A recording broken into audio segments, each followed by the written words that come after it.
Welcome to Beans and Breakdowns, a podcast dedicated to bridging the gap between specialty coffee and the heavy music community. On this episode, I'm joined by Brittany Lane, vocalist of the band Payasa.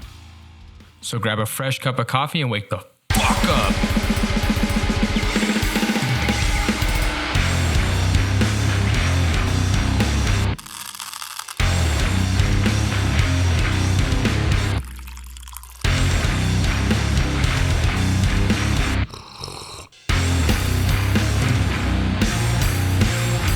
What's going on, Caffeinated Crew? Today on the podcast, I'm joined by Brittany, vocalist of the band Payasa. Brittany, how's it going? It's going good. Thank you so much. Just chilling here with the one month old kitten. So if you hear the bells, that's why. Medusa. It's Medusa and Brittany on the podcast. Yeah. Who better to have on a Saturday morning? Yes, exactly. You told me that you were drinking some coffee. What are you drinking today? I'm actually drinking some instant coffee because I had to rush this, but it's Salvadorian instant coffee. So I'll show you what it looks like. I have one extra pack left. My mom went to the motherland like not too long ago and she brought back a ton of coffee. It's like Nestle. It's like Nestle Listo. And it's all like Salvadorian. So it's nice because it's with Latin coffee, it more has like a cocoa undertone. Yeah. So it still has that even if it's like instant. So I'm stoked about that. Yes, it's a very chocolatey, cacao-based the Latin American coffees. So yes, I don't drink a lot of instant coffee, obviously, but when I'm in Mexico with my wife's family, that's what they drink. They make like cowboy coffee. Yeah, they just put the grounds in the pot and stir it. Yep. So it's like when in Rome, I guess. Like, but it still tastes good. It still tastes fresh. It still tastes good. I think it's the chocolate undertones that it's not that bad. It's pretty sweet. And then, they always have like some milk or some, sugar and stuff. So it's good. Yeah. I like my coffee very, very sweet. Okay. Yeah. That's the opposite for me. But, I know some people who like it all different ways. Because you said you're more of a chai person, right? Yeah. I love a good dirty chai, dude. Chef's kiss with oat milk. Oh, yeah. Yeah. That's my guilty pleasure. If it's like a warmer day and I've already had a cup or two in the morning, I'll get a chai or a dirty chai and drink it in like 5 minutes. Yeah. And then do you do it hot or iced? I do it iced. Same. Hot, it just hits me in the sinuses weird. Yeah. Yeah. It's like that cinnamon. If I do get a chai, this is probably bad. I don't do any water. I have to do it like just chai and milk. That's it. I ask for no water if it's hot. Yeah. Like the when they do the chai mix. Yeah. Yeah. It's really good. Yes. Today I'm drinking a special coffee. I don't have the bag next to me, but it's Cancer Bats Pressure Mind coffee that they did with Anchored Coffee in Nova Scotia. I had Liam on a couple weeks ago and he was telling me about it. And so I ordered a bag and waited 2 weeks for it to get here. But it's really good. He said it's a blend of Brazilian and Guatemalan. He said Guatemalan coffee because he's been through there. But yeah, it's really good. Awesome. Very chocolatey, like we were talking about. A lot of nice hazelnut and almond, toasted almond kind of flavors. Yeah. So it's pretty delicious. That's sick. Yeah. That sounds good. So, I worked at Starbucks for a little bit. So when you sent the little Google document, I was like, I'm a 3 for how much I know about coffee. I was like, I worked at Starbucks, so I know a little bit.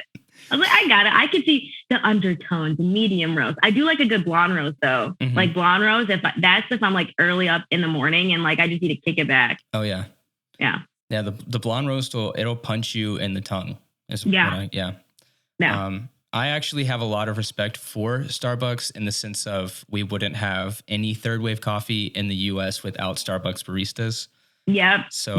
I was a barista and that's the only way I know how to foam milk and how to do it at a proper temperature. So, fuck Starbucks for their capitalist mindset, but thank you for teaching me. Yes, very much on board. Milk their education system as much as you can with still talking an adequate amount of shit about their values.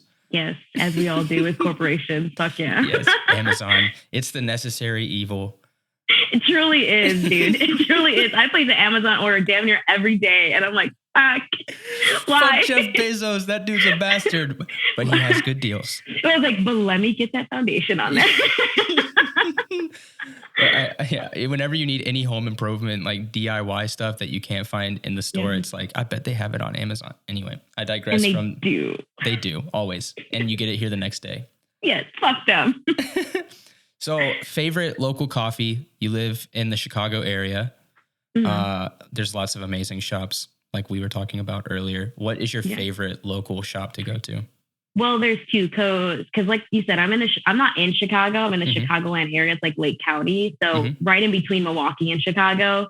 But in Lake County, there is this coffee shop. It's in this town called Libertyville. It's called Hansa Coffee.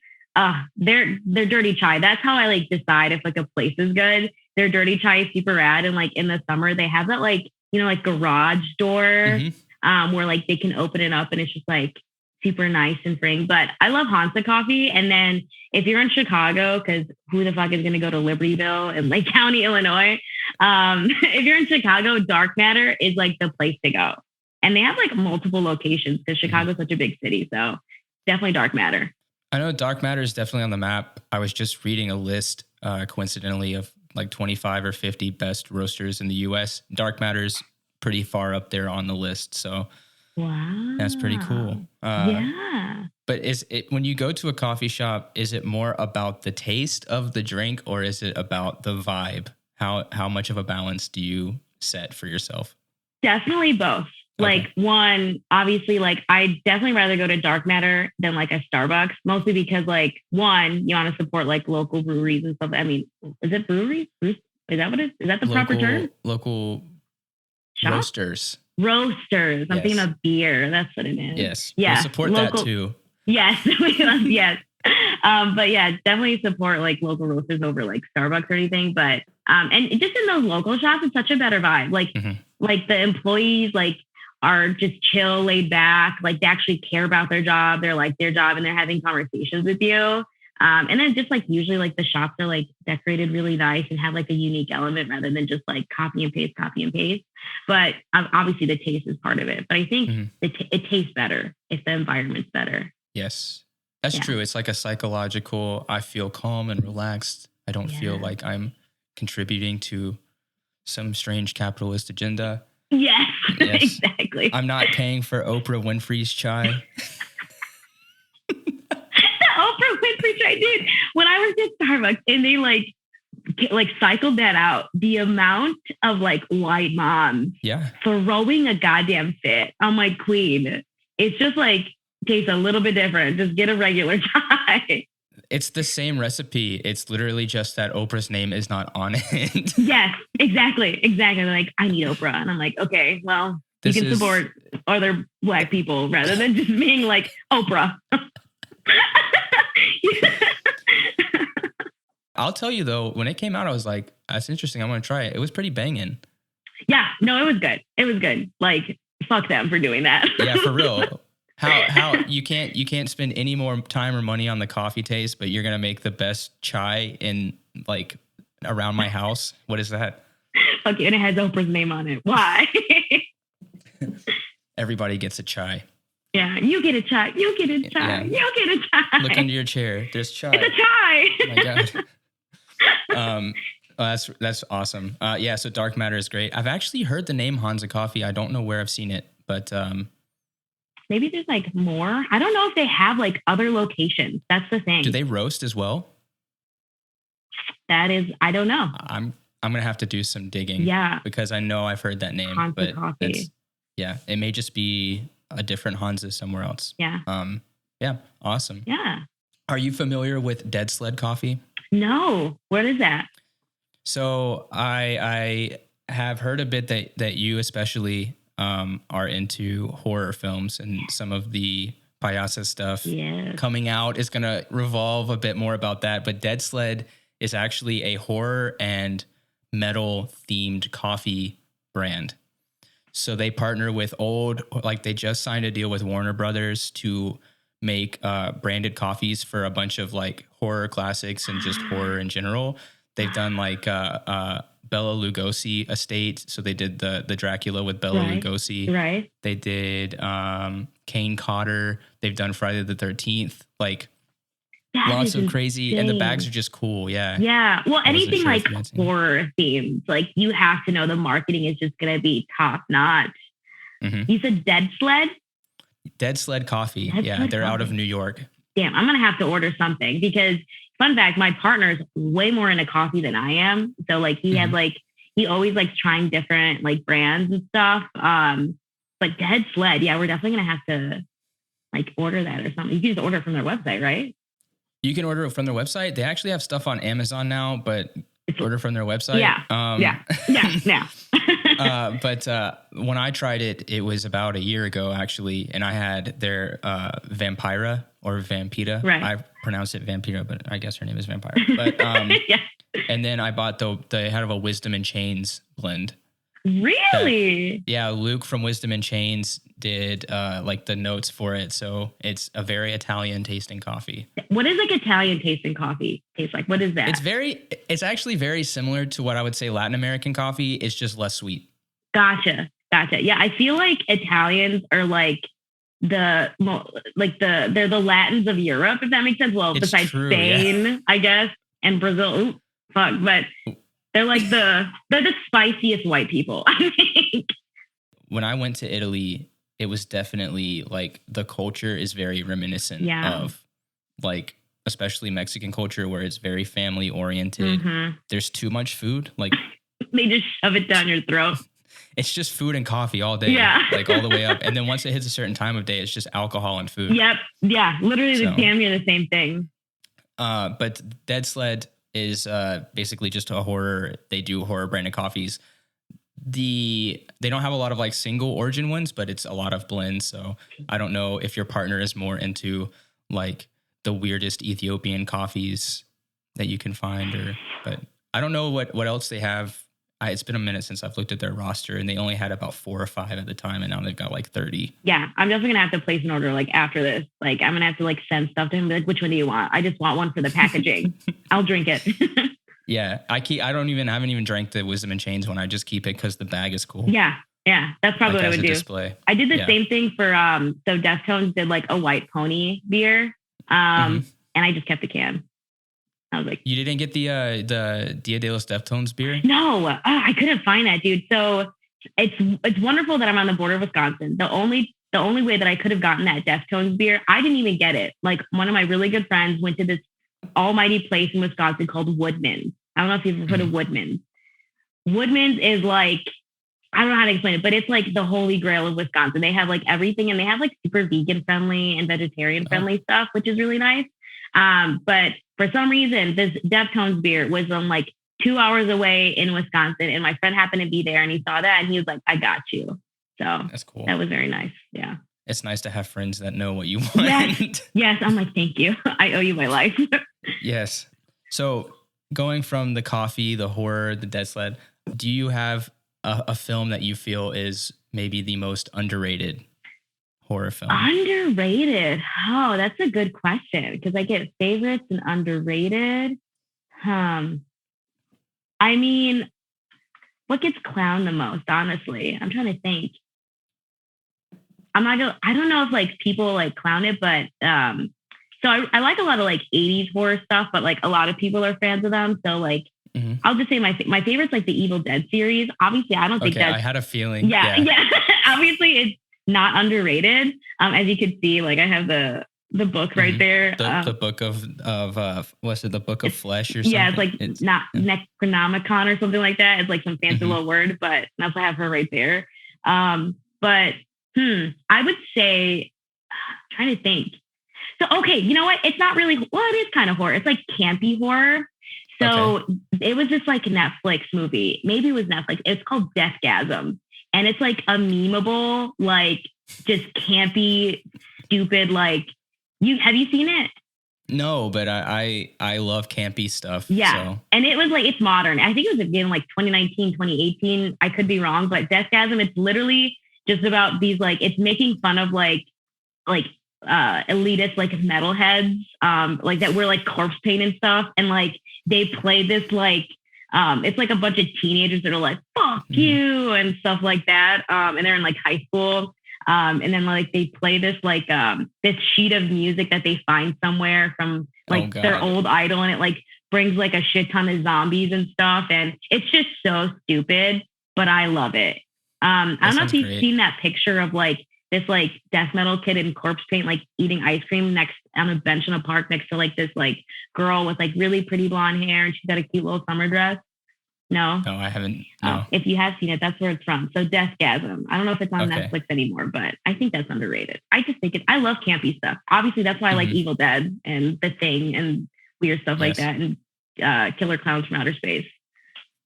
Just outrageous 80s films with practical effects or like really bad VFX. Both.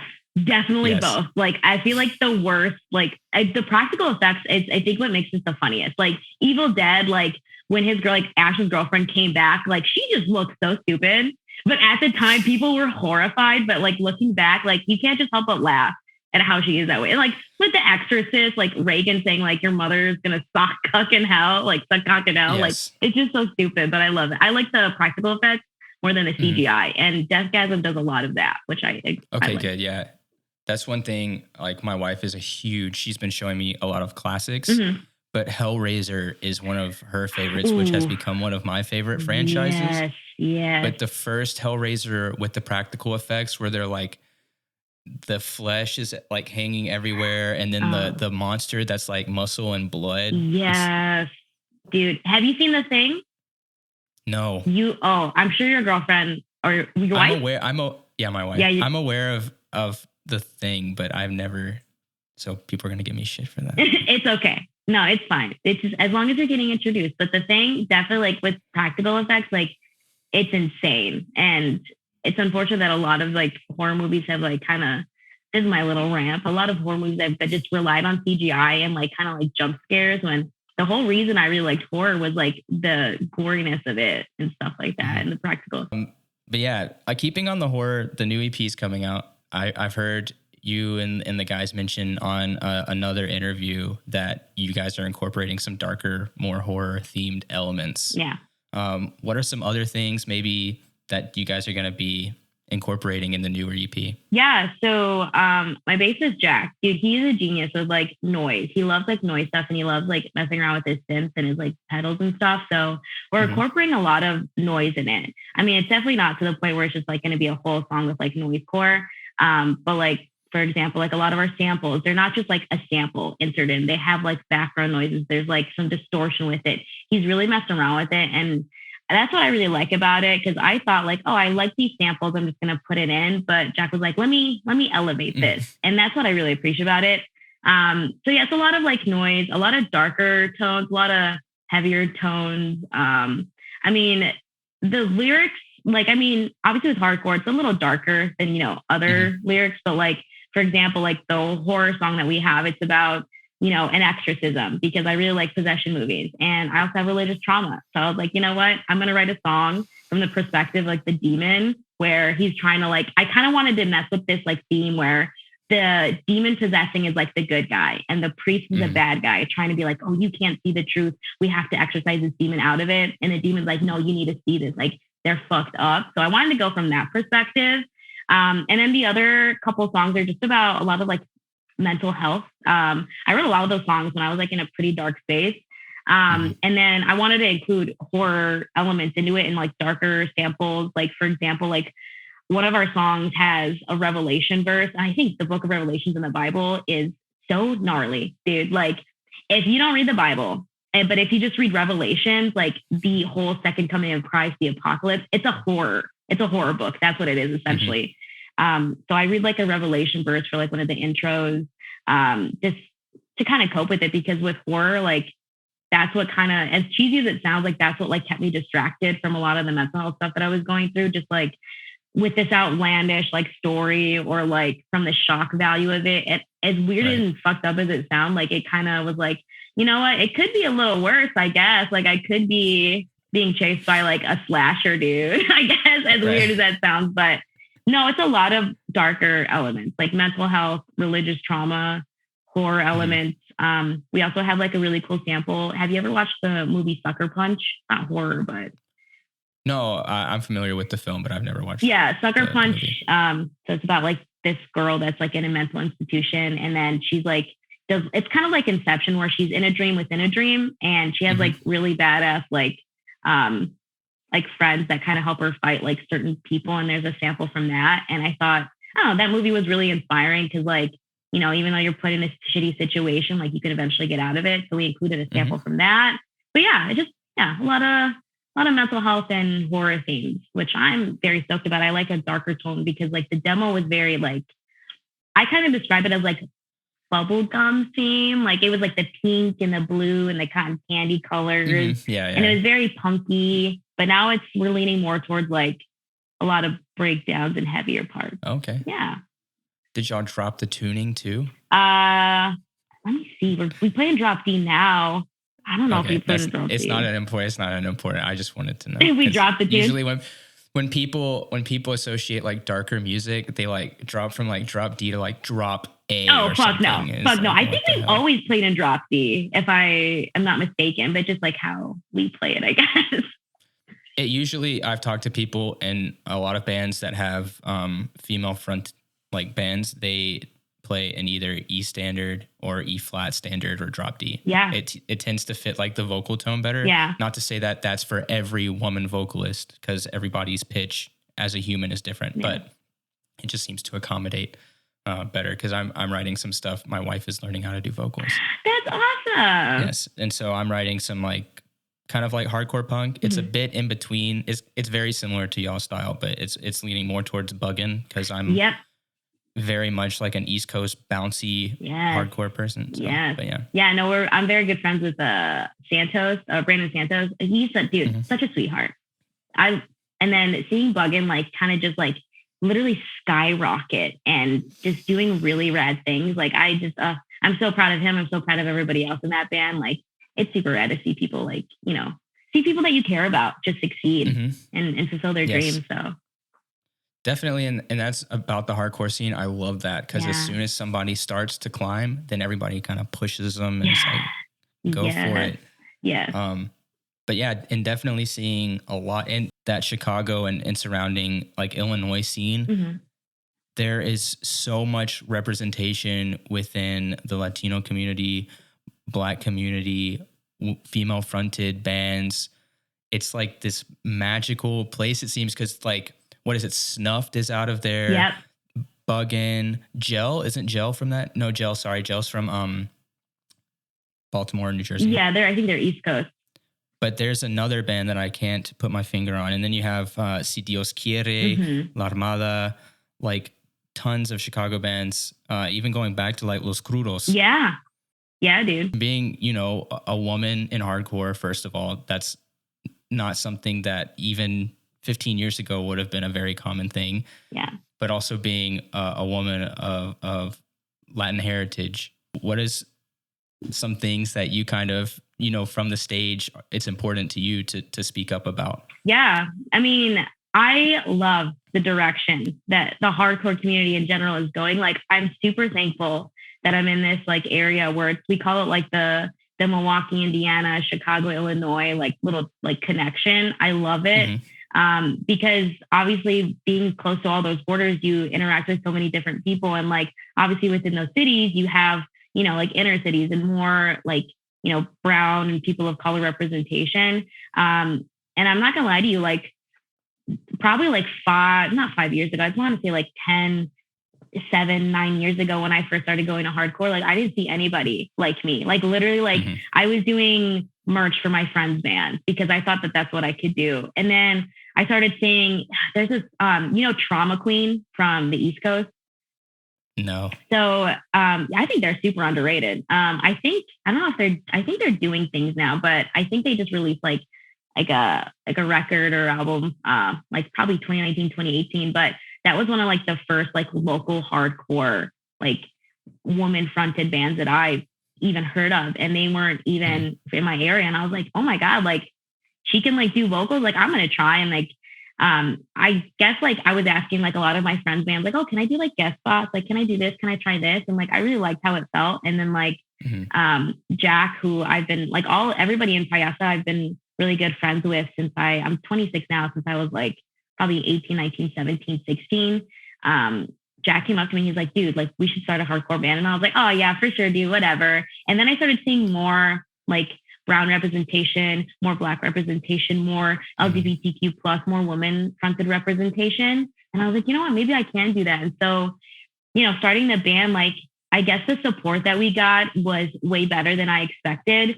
And I did not know how to do vocals at the time. I was just like yelling and hoping it would like come out okay. And I guess the best thing about it was like the support from the friends. And I'm with like, your wife's learning how to do vocals. Like she's so lucky to have you. And like, I'm sure the rest of her friends, because like, you're just going to get, like you said, you're going to get just pushed upward and you're going to get pushed forward and you're going to get that hype and you're going to get supported, which is super appreciative. And then like, and then just seeing like, I guess like the best thing about it is like when we go to shows and like, I see, a lot of the times, like still to this day, I felt like sometimes like if you're not a woman in a band or like doing like booking, or if you're just like a woman just going to a show, like you feel often like you're kind of like on the outskirts and like people are cool guying you and you feel like you can't go up to people.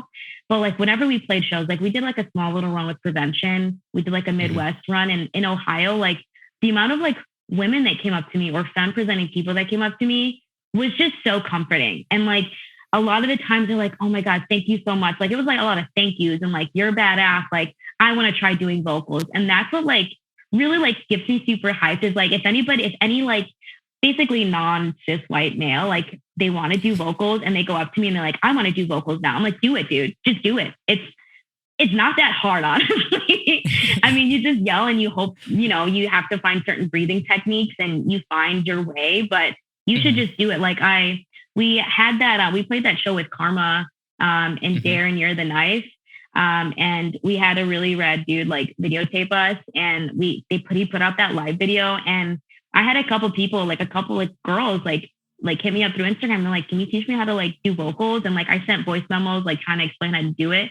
And like, that was like the best part of it. And like one of my really good friends, her name's Molly. She's from like the Springfield area. She does like a lot of like photos. Like she's going to be on tour with Bottom Bracket. Bottom Bracket, they're like a pop punk kind of, I guess you could say, indie. She wants to start a band. And I'm like, girl, just do it. Like you should do it, definitely. So I guess that's like the best part. Hopefully that answered that question, but like that was kind of my experience, is like having really good friends support me and a lot of people just coming up to you and being like, thank you. And like, I want to try it, or like, you're really badass. Thank you so much. Or maybe this is a backhand compliment. Sometimes people are like, you actually sound good. And I'm like, okay. I'm like, what did you think I would sound like? That was a little weird. So if anybody wants to go up to a femme presenting or basically a non-cis male vocalist, probably not say, you actually sound pretty good. Cause that, I don't usually like, femme vocalists, but you actually are good. Yeah. That's like, and you're like, it's not a great, you're like, thank you. But no, like that's how I felt. It was like just a lot of support from friends. And, now we're getting a lot of recognition more than we thought we would be getting. And it's all thanks to friends, dude. It's all the support from this community, like Milwaukee, Chicago, Indiana, like all those places where you feel so comfortable in. Yeah, I'm super excited to see what you guys do coming up with this new EP.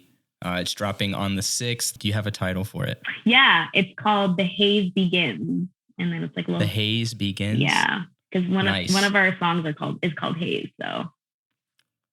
So yes, very classic horror sounding. Yes, as well, exactly. As the fog rolls in. Yes.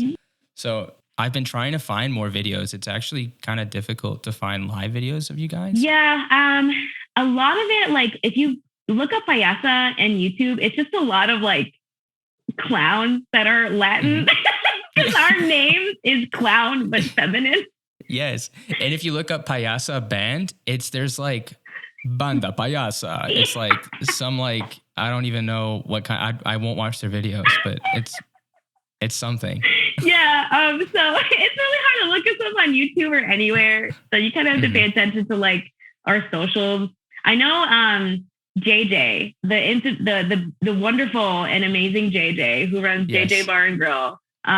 He has like a GoPro for every single show that he does. So if you go on his YouTube or just look up Payasa, JJ's Bar and Grill or JJ, you'll find a lot of our live videos there. Like literally our first show was at JJ's. So that's my second home. Shout out to JJ, dude. Yeah, it looks like an awesome community. I watched a couple of those sets and it just looks like a really awesome community. Yeah.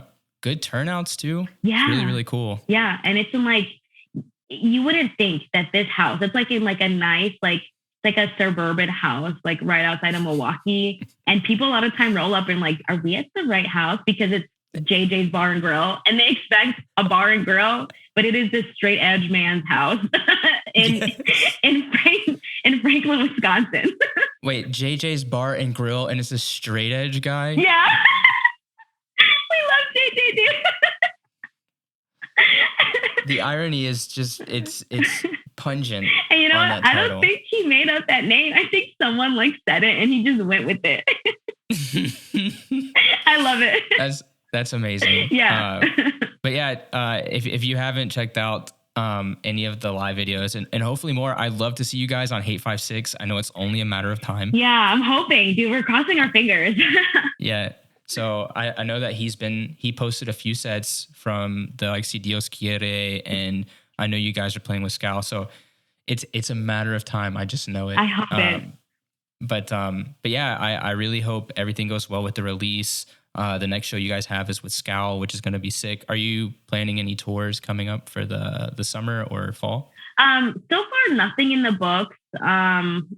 Usually we do like little weekenders just from how like our jobs work, but I'm hoping, we really want to go on like the East Coast and the West Coast. Like we've done a lot of Midwest stuff. So we'd love to even do Texas. Like we have a lot of really good friends in Texas. So if we could do that literally anywhere but the Midwest, but we've been hearing the East Coast is like super, super hype right now. So yeah, East Coast is popping off for sure. I'm super excited for the EP and for everything you guys have going on. Waiting for the Hate 56 set.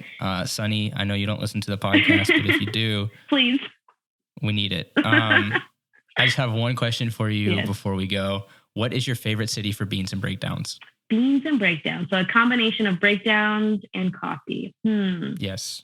You know what? I'm going to go with this. So we have really good friends in Springfield, and they're in Prevention, Shroud, now a new band, Subversion. There's Pucker Up. Mm-hmm. We love all those people there. And there is this really rad coffee shop called Grab a Java. And they have one of the best dirty chais in the Illinois area. I'm going to say that right now. So Springfield, Illinois for Beans and Breakdowns. We got our homies in Prevention, Shroud, Subversion, Pucker Up. And then Grab a Java.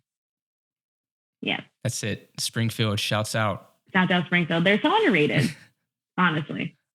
I couldn't even tell you where Springfield, Illinois is. It's more, so we're like right in north, right? So they're more like central south. Okay. Central south. They're like right by St. Louis. Okay. Yeah. Yes. So Springfield, our capital. In that, like, yeah, I can see it in my head. Yeah, there you go. Well, Brittany, thanks so much for coming on, hanging out, for introducing me to Medusa. She's sleeping right now. Yes, she hasn't made a single sound the whole time. She's being good.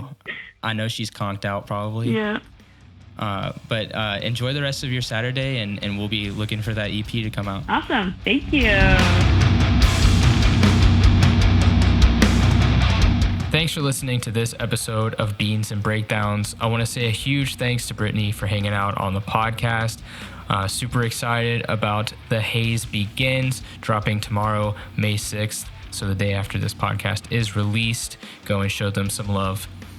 If you've enjoyed the podcast, please subscribe and leave a review. You can also find out more information about the podcast by following us on Instagram at Beans and Breakdowns and on the web at beansandbreakdowns.com. Until next week, stay caffeinated and wake the fuck up.